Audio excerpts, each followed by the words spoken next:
சோர்ந்து ஆமே நீங்க எல்லாமே பார்த்துக் கொள்வீங்க. நீங்க எல்லாமே விசுவாசத்தோட சொல்லுங்க. நீங்க எல்லாமே பார்த்துக் கொள்வீங்க.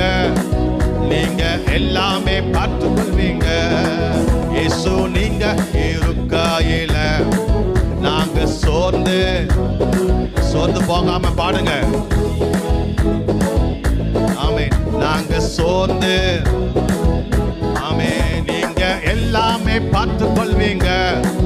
நீங்க எல்லாமே எஸ் ஓ நீங்க எல்லாமே ஆமென் நீங்க எல்லாமே விசுவாசத்தோடு நீங்க எல்லாமே மகிமை நீங்க எல்லாமே ஸ்தோத்திரம் நீங்க எல்லாமே ஆமென் நீங்க